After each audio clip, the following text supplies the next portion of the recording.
Fighting this tank is a nightmare for many tankers. An almost invulnerable hulk of a tank with a quick-firing 75mm gun. A real pub stomper at his BR. Its name is the Jumbo. Are you afraid? You should be. This beefed-up Sherman sits comfortably at the BR of 4.7.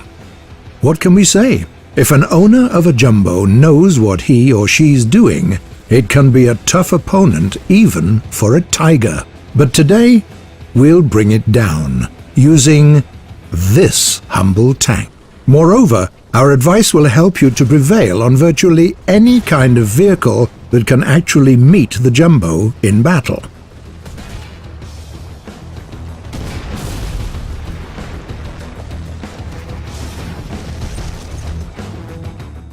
The very first thing you need to know is that even though the average armor of the Jumbo is around 137mm thick, under combat conditions and while angling, it can easily get up to between 150 and 165mm.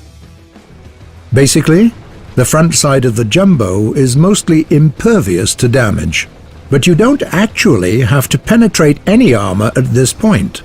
What you need to do is to destroy the opponent's gun barrel. The Jumbo doesn't have the fastest turret traverse speed. Make use of that fact. It will take your enemy some considerable time to both aim his or her gun at you and move the gun away. Got the enemy's gun barrel? Perfect. Half of your job is done. Now make sure that the Jumbo won't get away. Blast the tracks off it, the enemy is basically in the palm of your hand. Yeah, keep firing those little machine guns, why don't you? It's a little early to pat yourself on the back, though. The sad reality is that many of your opponents will have a high repair skill, so don't hesitate to deliver a final blow. You have quite a few different options. Take a gander at this part of the tank. That's their ammo rack. Don't shoot at it. Why? It's not an easy shot, and you can't be sure that it will actually blow up. That's why a better option is to just shoot at your enemy's side, somewhere in the middle.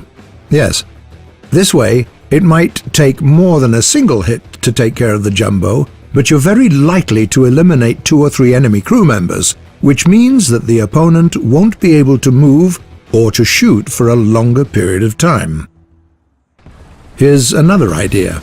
People who own a Jumbo often go to great pains to hide their lower front plate. There is a reason they do that. Yes, its armor is still mostly just as thick as the one of the Glacis. But take a look at these high spots. Here, its armor is only 130 to 140mm thick, depending on the angle, which is quite penetrable with a lot of guns at this BR.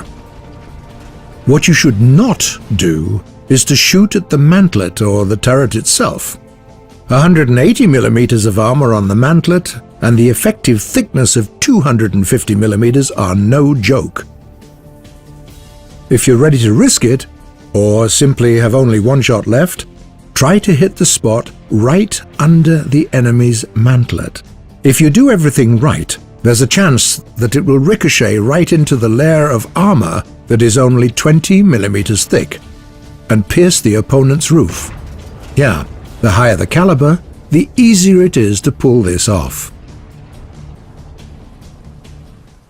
Method number 4. If you resorted to CQC, try to land a shot in the spot between the machine gun nest and the upper front plate. It's certainly not the easiest of shots, but the reward is worth the effort. Another enemy blown to smithereens. Now, a few words about the times when you have to fight a Jumbo using another Jumbo. The French have it, and it isn't rare to see Americans fighting the French in War Thunder. So, what should you do? Well, look no further than our advice number 1. Try to destroy the opponent's gun barrel.